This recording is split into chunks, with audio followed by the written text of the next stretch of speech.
자, 우리 한번 옆에 분들하고 서로 인사하시겠습니다. 우리 온라인 예배로 예배드리고 있는 우리 성도님들도 가정에서 우리 가족들과 함께 서로 인사를 나누도록 하겠습니다. 우리 함께 힘내십시다. 우리 함께 힘내십시다. 세계 어느 나라를 불문하고 이 카지노에는 세 가지 불문율이 있습니다. 카지노에 절대로 두어서는 안 될 세 가지가 있는데 그것은 바로 창문, 거울, 시계입니다. 창문을 통해서 바깥 풍경을 볼 수 있고 바람이 살살 불기 시작하면 바깥 풍경을 보면서 정신이 들어요. 뭐야, 내가 지금 여기서 뭐 하고 있는 거지? 그리고 스탑하게 됩니다. 거울을 보면 더할 나위 없죠. 그 초췌해진 얼굴을 보고 돈을 잃어버린 그 참혹한 얼굴을 보면서 야, 내가 지금 여기서 뭐 하고 있는 거지? 시계를 보면 더할 나위 없습니다. 이게 시간 가는 줄 몰라야 이게 중독이 되고 정신을 못 차리거든요.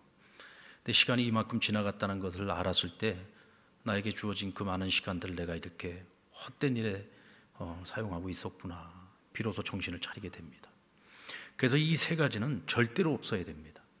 이 세 가지를 카지노에다가 두지 않는 이유는 뭘까요? 자기 자신을 관찰하지 못하게 하는 거예요.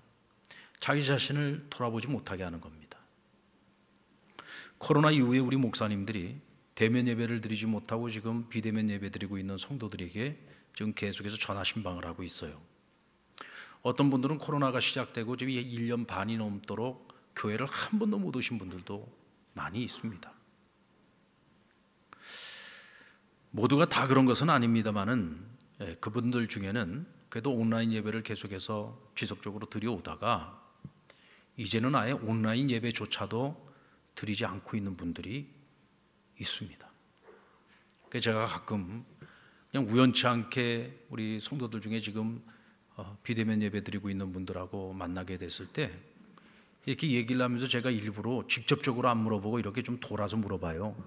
지난주에 예배를 드렸는지, 지난주에 들은 말씀은 기억하고 있는지, 적어도 다른 건 다 잊어버려도 그 말씀만큼은 기억할 만한 걸로 제가 이렇게 돌려서 물어보면 몰라요.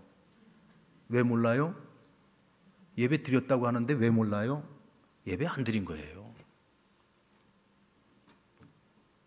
처음에는 온라인 예배를 처음 시작했을 때는 그래도 하나님 앞에 예배를 드리는 것이니까 바르게 정성껏 드려야 된다는 마음을 가지고 아침 일찍부터 일어나서 예배 준비 다 해서 비록 가정에서 드리는 예배지만 옷도 제대로 갖춰 입고 그렇게 예배를 드렸습니다. 근데 이제 자꾸 시간이 지나가고 점점 자꾸 게을러지는 거예요. 이게 이제 대면 예배에 익숙해지는 거죠. 이제는 뭐 아침에 세수도 안 하고 그냥 대충 일어나 가지고 예배 드리는 분들도 있고 그냥 잠옷바람에 예배 드리는 분들도 있고 아마 어떤 분들은 누워가지고 이렇게 핸드폰 들여다보면서 예배 드리는 사람도 있을 거예요. 지금 찔리는 사람들 빨리 자리에서 일어나요. 누워있지 말고. 분명히 있을 겁니다. 제가 그걸 어떻게 하느냐면 지금 실시간 생방송 시간에 들어오는 분들이 있고 예배 다 끝나고 난 다음에 한참 후에 들어오는 분들이 있어요. 그건 무슨 얘기냐면 정규 예배 시간에 정확하게 준비하고 들어와서 예배를 드리는 게 아니라 이거저거 뭐 하다가 보니 잠깐 예배 시간도 다 잃어버리고 있다가 그래도 예배는 드려야 되겠고 하니까 그 나중에 들어와서 예배 드리는 분들도 많이 있다는 얘기입니다. 이렇게 눈으로 보면서 예배를 드리는데도 졸고 있는 분들도 있는데 누구 보는 사람도 없는데 혼자서 예배 드리면서 조는 사람, 딴짓하는 사람, 아마 예배 드리다가 화장실 갔다 오는 사람, 뭐 별의별 사람들이 다 있을 거예요. 온라인 예배를 오래 드리다 보니 이제는 온라인 예배에 익숙하게 되었고 나중에는 아예 그냥 예배 자체를 드리지 않는 분들도 생겨나고 또 굳이 이제 대면 예배의 필요성을 못 느껴서 나중에 상황이 좀 좋아지더라도 나는 그냥 계속 온라인 예배 드리겠습니다 라고 얘기하는 분들도 있어요. 그게 꼭 초신자들만 그런 것이 아니라 오랫동안 신앙생활을 해온 분들 가운데서도 그런 생각하는 분들이 간혹 있더라고요. 참 이게 기가 막히고 코가 막힐 일이죠. 모두가 다 그런 것은 아닙니다. 많은 분들이 대면 예배를 사모하고 있고 지금 어쩔 수 없는 상황 속에서 지금 비대면 예배를 드리고 있는데 상황만 조금 나아지면 꼭 교회 가서 예배 드리고 싶습니다. 온라인 예배 가지고는 도저히 해결되지 않는 영적인 갈급함이 있습니다. 그러면서 애타해하는 분들도 많이들이 있습니다. 단 한 명의 성도라고 할지라도 교회와 멀어지고 하나님과 멀어지고 또 세상을 사랑하다가 신앙을 다 잃어버리는 이들이 생기면 되지 않겠습니까? 그러니까 그런 분들이 있을까 목사 입장에서는 굉장히 걱정도 되고 염려가 되는 거죠. 여러분들 영적 탈진이나 영적 침체는요 반드시 영적으로 해결이 돼야 돼요. 영적 충전으로 해결이 돼야지 이것을 인간적인 방법이나 세상적인 방법으로는 절대로 해결되지 못합니다. 과거에 보면은 미국 교회 안에 이런 일들이 많이 있었어요. 목사님들이 이런 영적 탈진이나 침체를 영적으로 이걸 재충전을 받아야 되는데 그게 아니라 세상적인 방법으로 충전을 하려고 하다 보니까 세상의 유혹에 무너지고 미혹하는 영들에게 무너지는 경우가 많이 있었다. 아니 목사님들도 그렇게 쉽게 쓰러지고 넘어진다고 한다면 우리 일반 평신도들은 오죽하겠습니까? 코로나 때문에 교회를 못 온다고 하면서 세상 모임은 다 쫓아다녀요. 세상 만나면 다 갔습니다. 놀러 다니는데 다 쫓아다니고요. 이건 말이 안 되잖아요. 세상 모임이나 세상에 놀러 다니는 건 다 다니면서 코로나 때문에 교회는 못 온다. 이거 하나님께서 들으면 얼마나 억장이 무너지는 일이겠습니까? 결국은 코로나라는 이 상황을 핑계 삼아서 하나님과 멀어지는 거죠. 다시금 세상을 가까이 하는 쪽으로 나아가는 겁니다. 나중에는 세상 즐거움이 너무 크다 보면은 결국은 교회와 멀어지고 하나님과 멀어지고 아주 허무한 상황이 벌어지게 되는 겁니다. 마귀는 카지노의 창문과 거울과 시계를 없애버리므로 사람들로 하여금 자기 자신을 관찰하지 못하게 만듭니다. 그리고 도박에 중독되어져서 절대로 정상적인 삶으로 돌아가지 못하도록 만들어버리는 거예요. 그런데 그것처럼 성도들의 삶에도 예배와 멀어지게 만들고 말씀과 멀어지게 만들고 기도 생활과 멀어지게 만들고 그래서 영적으로 자기 자신을 관찰하지 못하게 만드는 거죠. 지금 현재 나의 신앙적 천주소가 어디인지를 전혀 깨닫지 못하도록 만드는 겁니다. 무감각해지게 만드는 거죠. 그러다 보면 어느 순간에 영적으로 충만해지는 것이 아니라 세상으로 내 안에 충만해져 가지고 결국은 과거 옛사람의 모습으로 돌아가 버리고 마는 겁니다. 이것을 마귀는 기뻐하고 그래서 오늘도 마귀는 이 코로나라고 하는 이 상황을 이용을 해서 지금 끊임없이 우리 성도들을 영적으로 공격하고 있는 거예요. 지난주에 우리 찬양 예배 때 간증자로 오신 신선미 집사님, 이분은 26년 동안을 무속인으로 살았습니다. 이 무속인도 그냥 무속인이 아니에요. 이분은 강신을 받은 사람입니다. 귀신을 보는 사람이에요.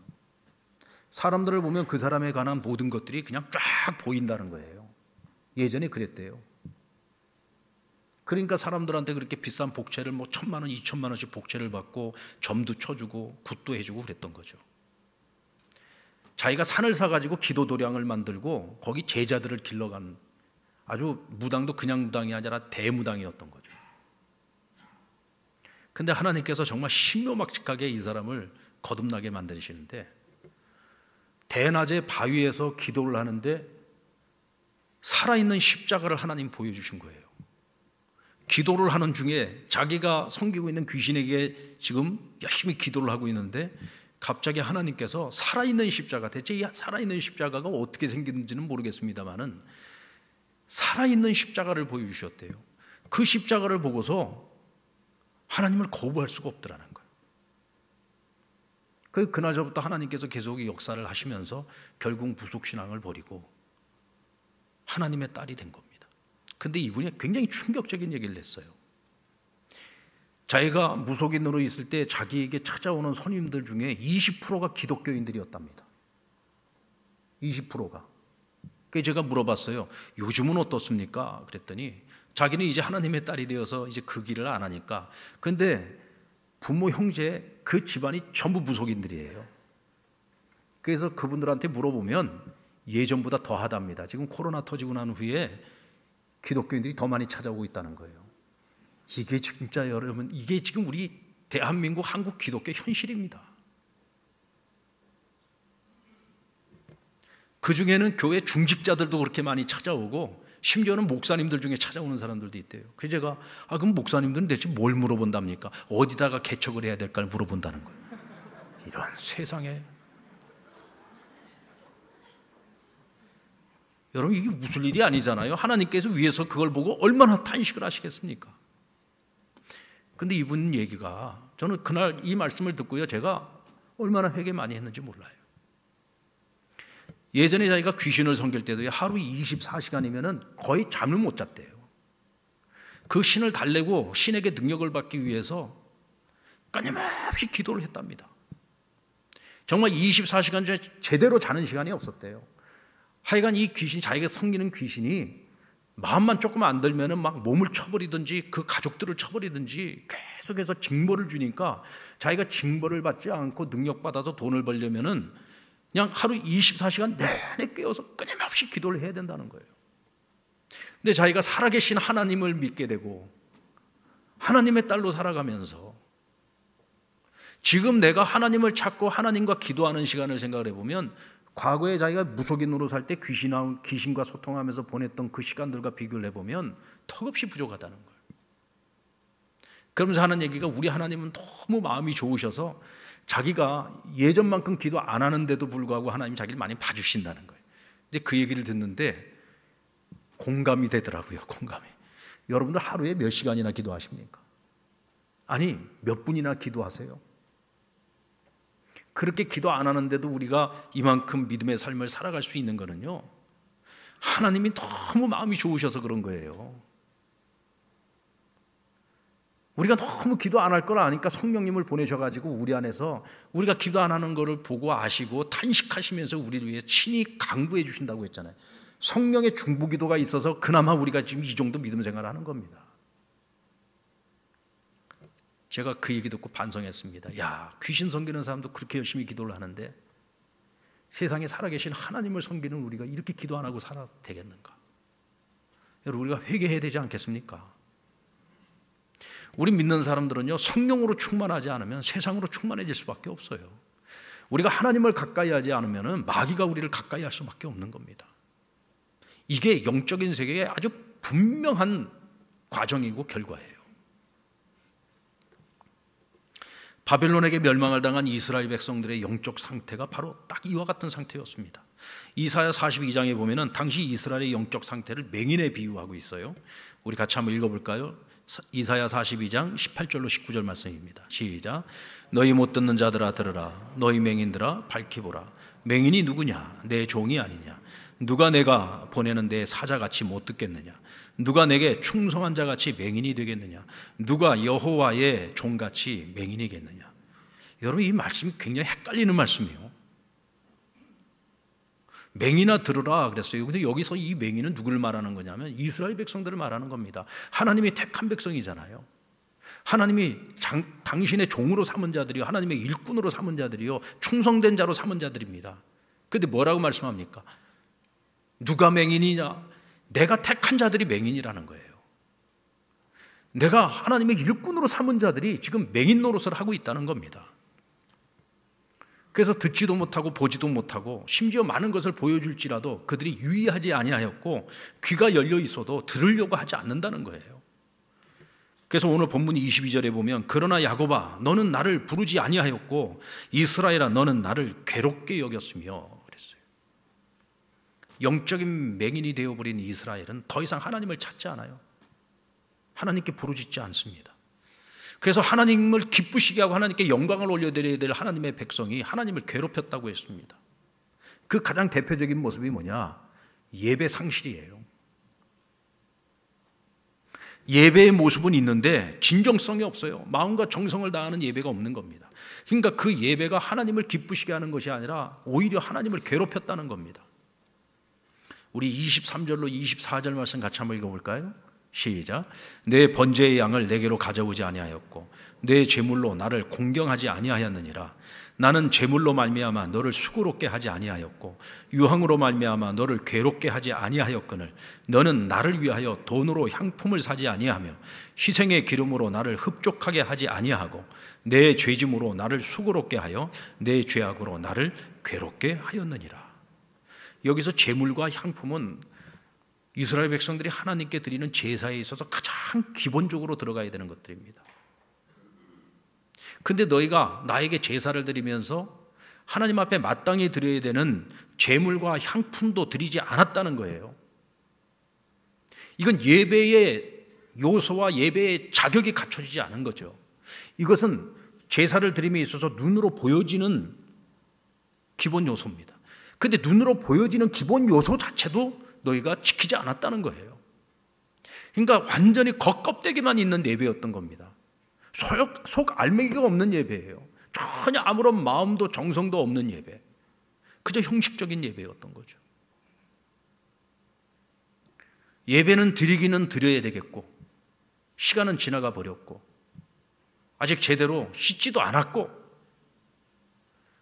아무 준비가 되지 않은 상태에서 예배 안 드리면 혹시라도 하나님 앞에 혼날까 봐 예배 드리는 척이라도 하고 그냥 지나가려고 하는 이런 예배, 이건 예배가 아닌 거죠.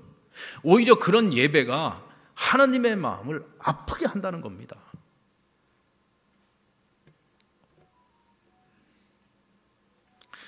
여러분, 예배 생활은 하나님과 우리의 관계에서요 가장 기본 생활입니다. 그런데 예배 생활이 무너져 버리면 결국 우리 신앙의 모든 기초가 다 무너져 버리는 거예요. 이스라엘의 무너진 예배를 회복하고 신령과 진정으로 하나님 앞에 드려지는 참된 예배를 회복시키기 위해서 하나님께서 하신 일이 무엇입니까? 그들의 가증한 토대를 무너뜨리고 새 토대를 만드시는 거예요. 왜냐하면 그들이 아무리 예배를 드려도 마음이 없고 정성이 없는 예배 하나님 이제 안 받으시겠다는 거예요.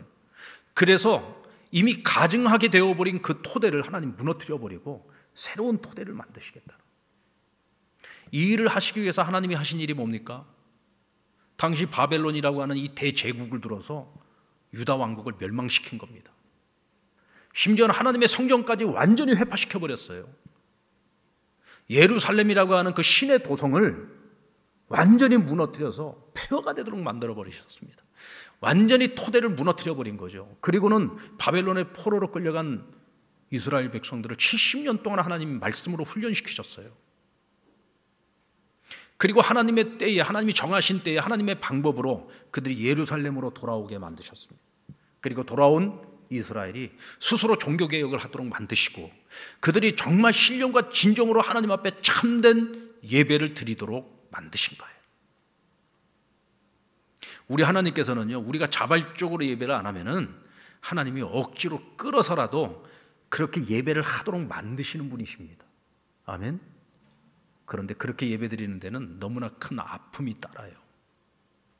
왜 우리가 그런 아픔을 겪어가면서 하나님 앞에 참된 예배를 회복합니까? 우리가 처음부터 정신 차리고 바르게 하나님 앞에 참된 예배를 드리면 되잖아요. 하나님께서 이 일을 위해서 이사야를 통해서 이제부터 하나님께서 행하실 일에 대해서 말씀을 해주십니다. 보라, 내가 새 일을 행하리니 이제 나타낼 것이라. 포로된 이스라엘 백성들을 다시 돌아가게 하시고 이제 하나님 앞에 참된 예배자로서의 그 자세를 회복하도록 만드시는데 그 일을 위해서 하나님이 하실 일이 있고 너희가 해야 할 일이 있다는 거예요. 먼저 하나님이 하실 일이 무엇입니까? 그 첫 번째 일은 내 허물을 도말하고 내가 너희의 죄를 기억하지 않겠다고 말씀하십니다. 우리 25절 말씀을 같이 한번 읽어볼까요? 시작. 나 곧 나는 나를 위하여 내 허물을 도말하는 자니 내 죄를 기억하지 아니하리라. 하나님께서 이제 더 이상 이스라엘의 죄를 기억하지 않겠대요. 그 죄를 깨끗이 도말해버리고 기억하지 않겠다는 거예요. 근데 누구를 위해서 죄를 도말하고 기억하지 않겠다고 했습니까? 나 곧 나는 나를 위하여 그랬어요. 하나님께서 자기 자신을 위해서 이스라엘의 죄를 도말하고 기억하지 않겠다는 거예요. 이게 대체 무슨 뜻입니까? 우리가 잘 생각해 봐야 됩니다. 이스라엘 백성은 하나님이 택하신 백성입니다. 하나님께서 그들을 통해서 영광 받기를 원하시고 예배와 찬양 받기를 원하세요. 그래서 그들을 하나님 자기 백성으로 삼으신 겁니다. 그런데 그들이 하나님을 배신했어요. 이웃에 있는 나라들이 그 이스라엘을 보면서 무슨 생각을 했을까요? 참, 이스라엘 백성들이 믿는 섬기는 그 하나님 여호와는 정말 무능한 신인가 보다.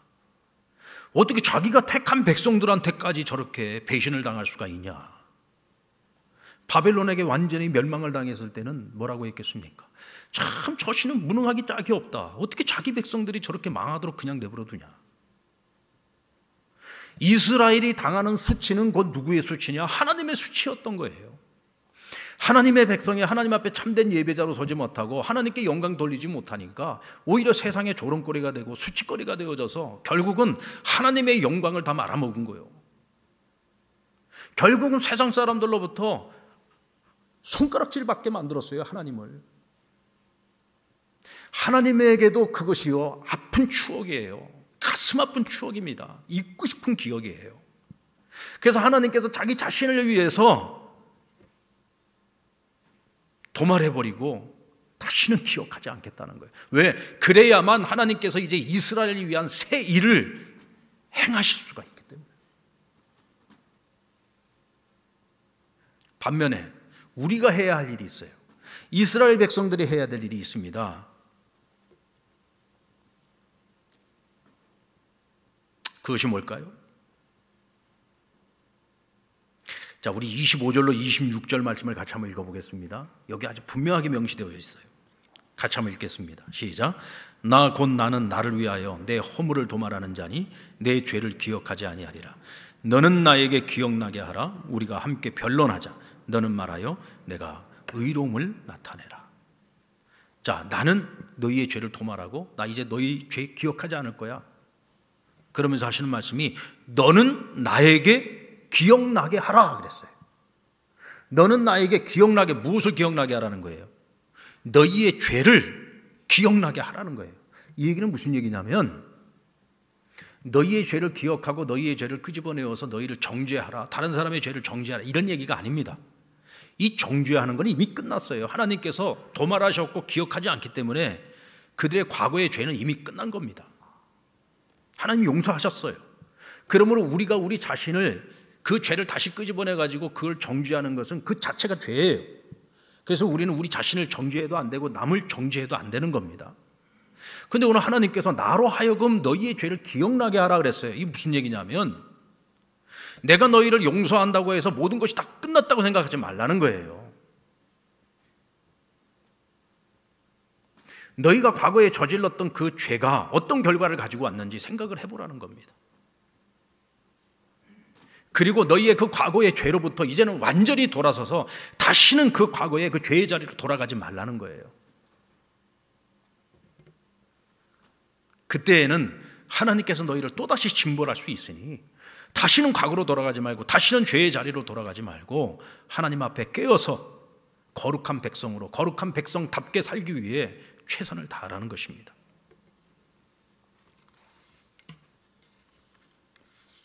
죄를 도말하고 죄를 다시는 기억하지 않으시며 하나님께서 이스라엘을 위하여 행하실 새 일이 무엇인가?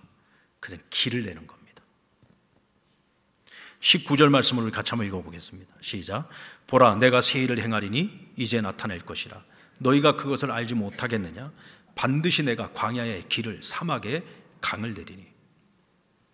주님께서 이스라엘을 위해서 이제부터 행하시는 새 일은 그들을 예루살렘으로 돌아가게 만드는 것입니다.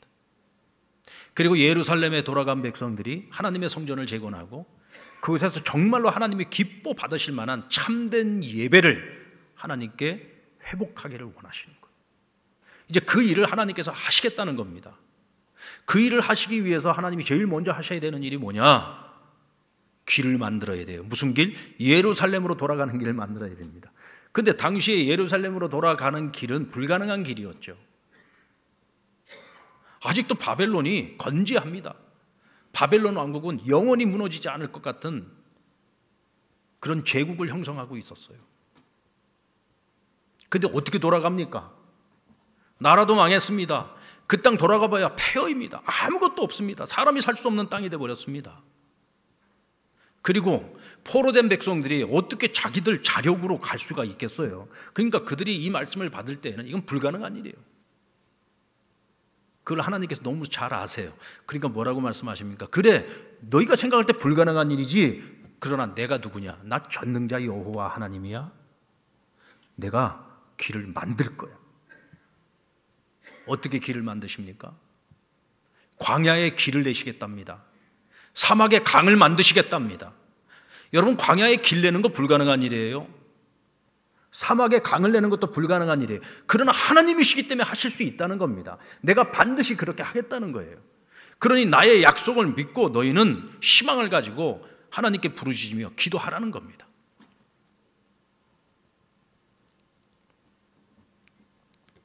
이 일을 행하시기 위해서 하나님께서 역사 속에서 하신 일이 있죠. 새로운 신흥 제국인 페르시아를 하나님께서 세우시고 그들을 높이시고 결국 페르시아를 통해서 바벨론을 멸망하게 만드셨습니다. 그리고 페르시아의 왕인 고레스의 마음을 하나님께서 감동시키셨다 그랬어요. 그래서 페르시아의 왕인 고레스가 이스라엘의 하나님 여호와가 참 신이라는 고백을 하도록 만드십니다. 그리고 그 하나님께서 예루살렘의 성전을 재건할 것을 나에게 명령하셨다.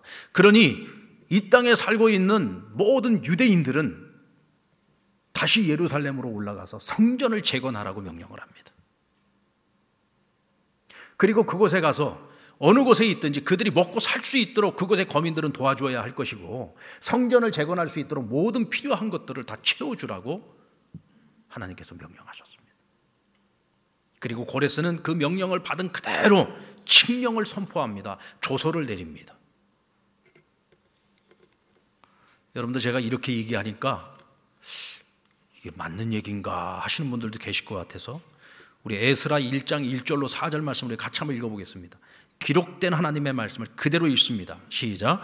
바사왕 고레스 원년에 여호와께서 예레미야의 입을 통하여 하신 말씀을 이루게 하시려고 바사왕 고레스의 마음을 감동시키심에 그가 온 나라에 공포도 하고 조서도 내려 이르되 바사왕 고레스는 말하노니 하늘의 하나님 여호와께서 세상 모든 나라를 내게 주셨고 나에게 명령하사 유다 예루살렘에 성전을 건축하라 하셨나니 이스라엘의 하나님은 참 신이시라. 너희 중에 그의 백성된 자는 다 예루살렘으로 올라가서 이스라엘 하나님 여호와의 성전을 건축하라. 그는 예루살렘에 계신 하나님이시라. 그 남아있는 백성이 어느 곳에 머물러 살든지 그곳 사람들이 마땅히 금과 그 밖에 물건과 짐승으로 도와주고 그 외에도 예루살렘에 세울 하나님의 성전을 위하여 예물을 기쁘게 드릴지니라 하였더라. 아멘. 여러분, 이 고레스는요 페르시아의 왕이, 이 사람은 하나님 믿는 사람 아닙니다. 근데 대체 하나님께서 어떻게 이 사람을 감동을 시켰길래 이스라엘 하나님이 여호와가 참 신이라고 고백을 해요. 그리고 하나님께서 명하신 모든 일들을 조서와 칙령을 통해서 모두 다 이루게 만들었습니다. 대체 하나님이 어떻게 그를 감동시켰을까요? 저희 교회 송종렬 집사님 아버님인 송재훈 성도님께서 지난 주간에 세상을 떠나셔서 장례를 치렀습니다. 근데 이 어르신이 저희 교회에 처음 등록했던 게 2013년도에 등록을 하시고 2014년도에 세례를 받으셨어요. 그리고 이제 나중에 돌아가시기 전에 요양병원에 계시다가 돌아가셨는데 요양병원에 들어가시기 전까지는 우리 상남교회에서 2부 예배를 한 번도 안 빠지고 예배를 드리셨어요. 얼마나 성실하게 신앙생활 하셨는지 모릅니다. 늘 키도 조그만하셔가지고 늘 이 중절 모자 쓰고 오셔가지고 저 뒤쪽에 앉아서 늘 예배 드렸던 모습이 제가 늘 생각이 나요. 근데 이분이요 젊어서부터 본인이 믿는 미신이 하나가 있었어요. 그 미신이 뭐냐면은 청색도령이라고 하는 미신을 섬겼어요. 그 우상을 섬긴 거죠. 귀신을 섬긴 겁니다. 그 아들 되는 송종렬 집사님하고 며느리하고 둘이서 다 열심히 전도를 하는데도 이분이 워낙 오랫동안 이 청색도령을 섬겨가지고요 이게 뭐 전혀 먹히질 않는 거예요. 근데 한 번은 이분이 몸에 병이 찾아왔는데 이 자기가 정말 이러다가 죽을 것 같은 거예요. 그러니까 막 죽음이 두렵고 잠을 이루지 못하고 그렇게 괴로워하다가 어느 날 꿈을 꿨어요. 근데 꿈속에 그분이 찾아오셨어. 근데 꿈속에 누가 찾아왔을까요? 찾아온 그분이 누굴까요? 하나님이 찾아오셨을까요? 천사가 찾아왔을까요? 청색도령이 찾아온 거예요. 꿈속에 청색도령이 찾아와서 야, 너 죽는 게 두렵냐? 죽지 않고 영원히 사는 길이 있다 그러더래요. 그래서 어떻게 하면은 내가 죽지 않고 영원히 살 수 있냐?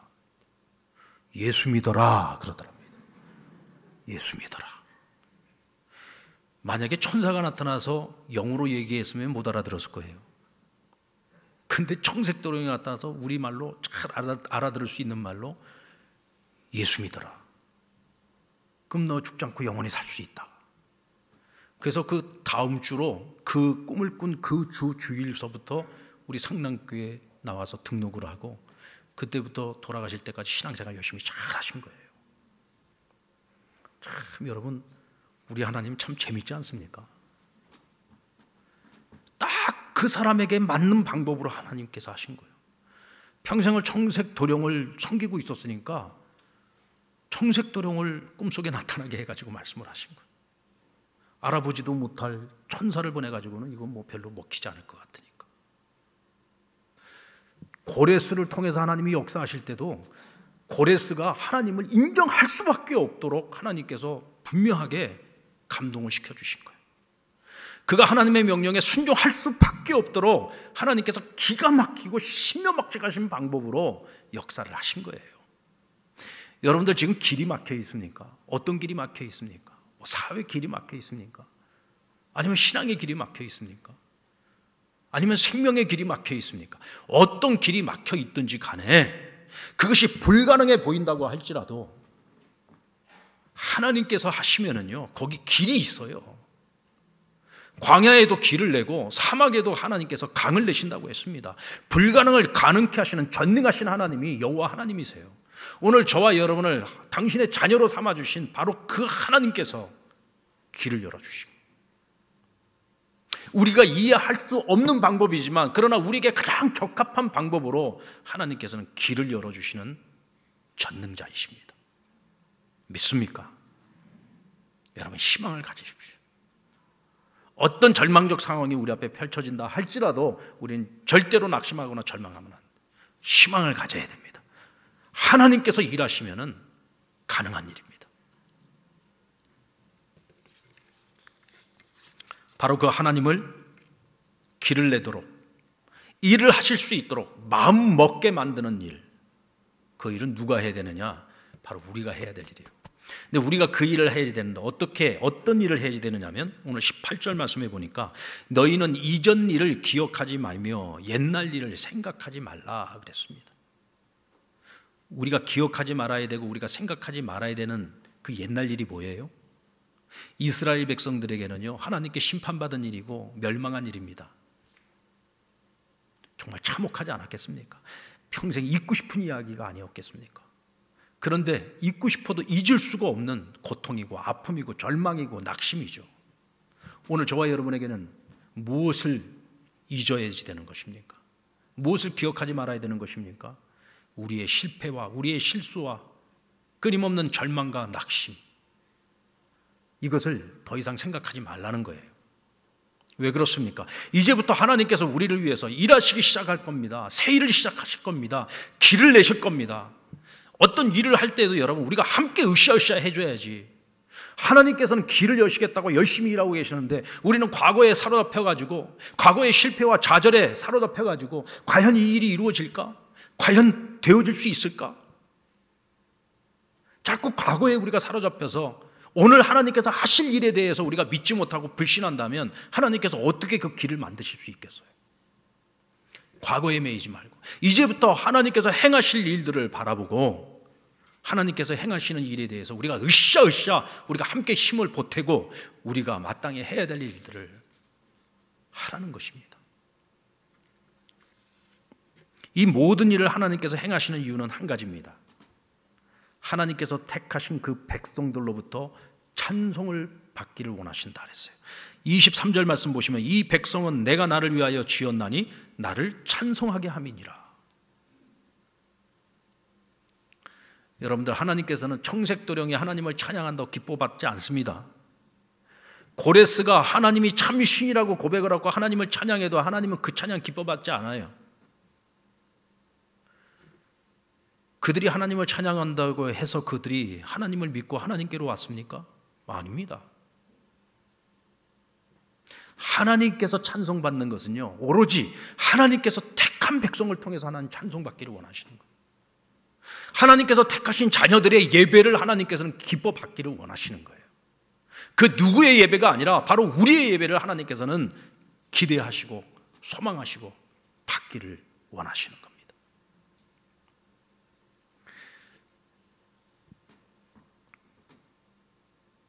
여러분들, 예배 회복이 언제쯤 이루어질까요? 많은 분들이 그래요. 예배 회복은 코로나가 종식되면 예배는 회복될 거다. 근데 이 말 자체가 잘못되어 있어요. 사실 저도 하나님 앞에 기도할 때 하나님 빨리 코로나가 종식되게 해달라는 기도를 많이 했거든요. 그런데 이 착각에 빠진 거예요, 우리가. 여러분, 코로나가 종식될까요? 여러분, 지금 생겨난 바이러스가 이게 사라질까요? 눈에 보이지도 않는 이 바이러스를 우리가 무슨 수로 이걸 갖다가 이 세상에서 다 사라지게 만들 수 있습니까? 바이러스는 사라지는 게 아닙니다. 과거에 창궐했던 어떤 바이러스도 사라진 바이러스가 없어요. 단지 우리가 의학적으로 백신을 만들어내고 치료제를 만들어내서 그것을 극복했을 뿐입니다. 이제 이 코로나는요, 코로나19는 우리와 계속해서 같이 가는 거예요. 위드 코로나입니다. 같이 가는데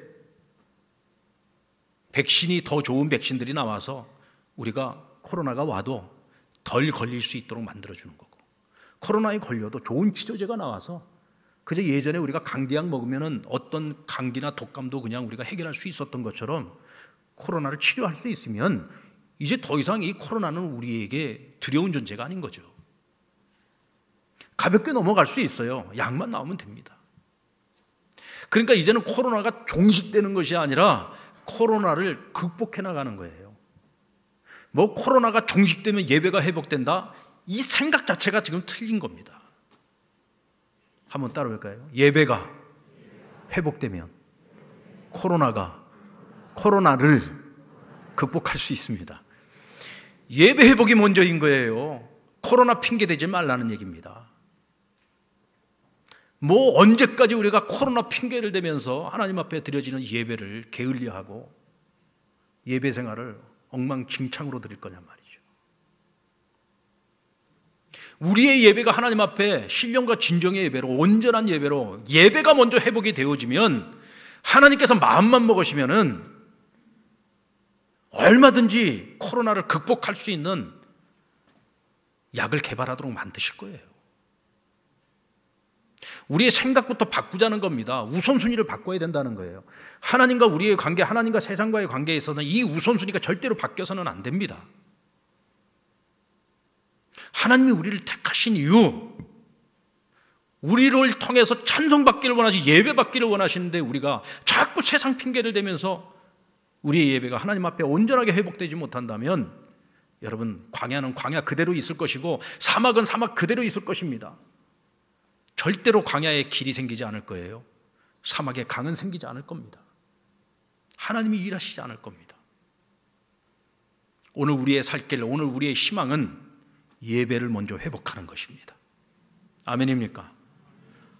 대면 예배를 드리든 비대면 예배를 드리든 살아계신 하나님 앞에 드려지는 예배인데 그 예배가 마음도 없이, 정성도 없이, 준비됨도 없이 형식적으로 그저 하는 척하는 그런 예배를 더 이상 드려서는 안 된다는 겁니다.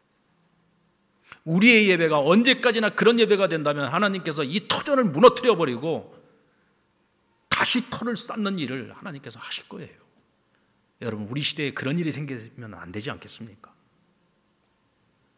오늘 우리 상남교회의 예배, 우리 성도들 개개인의 예배, 우리 한국교회의 예배, 전 세계 교회가 하나님 앞에 드려지는 이 예배가 온전히 회복되어질 때 코로나는 우리에게 아무것도 아닌 것이 될 것입니다. 우리 인생의 어떤 광야도, 어떤 사막도 하나님께서 길을 내시고 강을 내시는 역사를 경험하게 될 것입니다. 여러분, 예배를 회복하십시다. 아멘. 예배를 회복하십시다. 예배 회복 없이는 어떤 것도 기대할 수 없습니다.